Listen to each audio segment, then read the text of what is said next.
আসসালামু আলাইকুম lovely audience, আশা করি আপনারা ভালো আছেন। বিপিএল এর আপডেট দিব ধামাকা, আর ধামাকা আপডেটগুলো আপনারা মুখিয়ে রয়েছে শোনার জন্য। আসলে আজকের আপডেট হচ্ছে নেতিবাচক, ইতিবাচক কোনো কিছু বই আনতে পারতেছে না এই মুহূর্তে। দেখেন, বিপিএল এর যে ফ্র্যাঞ্চাইজি যে দলগুলো নেওয়ার ইচ্ছুক, মানে বলার গেলে একেবারে বলতে পারে না, আর এটা করার বলে একবারে কঠিন হয়ে দাঁড়ায়। একটা ইংরেজিতে প্রবাদ আছে, it is safe but difficult to do.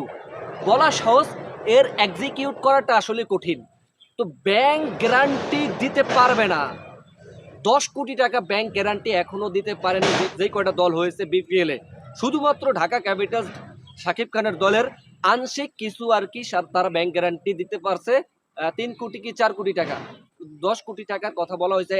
Bank guarantee দিতে হবে, কেননা প্লেয়ারদের সাথে ছয়না হবে, প্লেয়ারদের সাথে টাকা দেওয়া নেওয়ার ছয়না হবে, দেখে এই ধরনের ব্যাংক গ্যারান্টি দিতে হবে বিসিবির কাছে।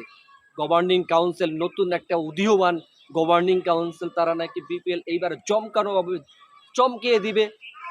সেটাই আসলে এখন প্রশ্নবিদ্ধ, আসলে এই বছর বিপিএল হবে কিনা 2025-এ।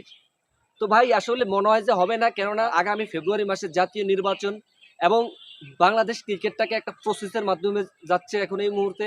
আর ওইখানটা নারী কেলেঙ্কারি নিয়ে এখনো অবধি সেটা সুষ্ঠু তদন্ত হয়নি, এখন সুষ্ঠু বিচারে কাঠগড়ায় যারা নাকি সুষ্ঠু বিচার কাঠগড়া আনতে পারেনি, যারা নাকি অভিযুক্ত, তাদেরকে নিয়ে এখনো চলমান আমাদের বিসিবি।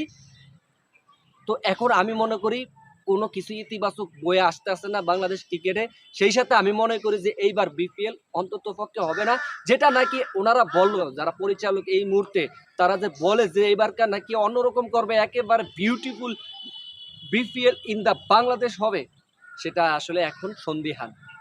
তো আমি মনে করি শাক দিয়ে মাছ ঢাকতে চায় বিসিবি, সেটা হবে না ভাই। এই যে আয়ারল্যান্ডের সাথে বাংলাদেশের খেলা চলতে আছে, এবং কি বাংলাদেশের ফুটবলে এখন জয় জয়কার, এখন প্রত্যেকটা ফ্যান, স্পোর্টস ফ্যান বিভিন্ন দিকে ঝুঁকে গেছে বিদয়। এই খবরটা হয়তো আপনারা জানেন না। তো এটা আর কি শাক দিয়ে মাছ ঢাকতেছে আমি ইসলাম বুলবুল ভাই। তো ভাই আপনি তো বলছেন যে চমকিয়ে দিবেন এবারকার বিপিএল, এখন তো বিপিএল হবে কিনা সেটাই নিয়ে এখন সন্দিহান। সুতরাং আপনারা কমেন্টসের মাধ্যমে জানিয়ে দিন আসলে কি বিপিএল হবে কি হবে না, সেটা অবশ্যই কমেন্টসে জানিয়ে দেন। আমার মনে হয় তো হবে না।